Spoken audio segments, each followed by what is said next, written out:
მასალაზე, რომელიც ჩვენმა აფხაზურ მეგობრებმა გამოგვიგზავნეს, ჩანს საკმაოდ მკაფიოდ, რომ პროცესი არის აქტიურ ფაზაში შესული. ასევე უნდა გავიხსენოთ 2024 წლის 12 იანვრის განცხადება საოკუპაციო რეჟიმის წარმომადგენლების, რომლებიც აფიქსირებენ იმას, რომ უკვე 2024 წელს, ანუ წელს ოჩამჩირის პორტი მიიღებს და განათავსებს რუსულ სამხედრო გემებს თავის ტერიტორიაზე.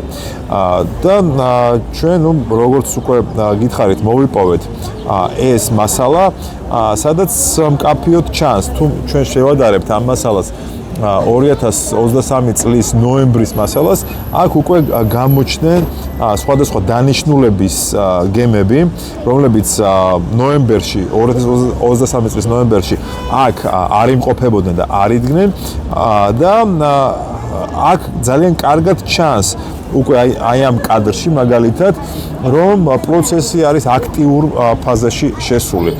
ტექნიკით, სამშენებლო ტექნიკით არის გავსებული ეს ტერიტორია, დაემატა რამდენიმე შენობა ამ ბოლო 1 წლის განმავლობაში, მოხდა პორტის შესასვლელში, შემოსასვლელში, აი აქ შემოსასვლელის გაფართოება, აი აქ ჩანს ეს ყველაფერი.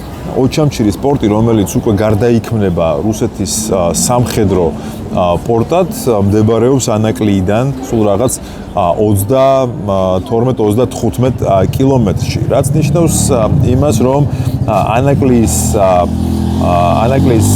პორტი, რომელიც სამწუხაროდ რომლის მშენებლობაც გაჩერებული არის, შესაძლოა კიდევ უფრო დიდი ხნით გაჩერდეს, ვინაიდან ეს პირდაპირ საფრთხეს წარმოადგენს მშვიდობიანი პორტისთვის, როდესაც აი აქ ოჩამჩირეში განლაგდება რუსული სამხედრო ფლოტი, რომელიც პირდაპირი საფრთხე არის საქართველოს არაოკუპირებული ნაწილისთვის. გვაქვს მოცემულობა, სადაც რუსული საოკუპაციო რეჟიმი ოჩამჩირის პორტს ამზადებს იმისთვის, რომ ის გახდეს ნავსაყუდელი მისი სამხედრო გემებისთვის. ბუნებრივია, რუსული ფლოტის ყველაზე დიდი გემები, სამხედრო გემები აქ ვერ შემოვლენ, მაგრამ ეს იქნება ერთ-ერთი სათადარიგო პორტი, სადაც რუსეთი შეეცდება დაემალოს უკრაინულ დრონებს.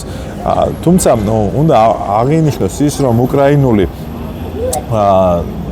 სამხედრო კომპლექსი დღეს უკვე იმ კონდიციაშია, როდესაც ის ცალსახად შეძლებს აქაც მიწვდეს რუსულ გემებს და ეს განცხადება უკვე დაფიქსირებულიც არის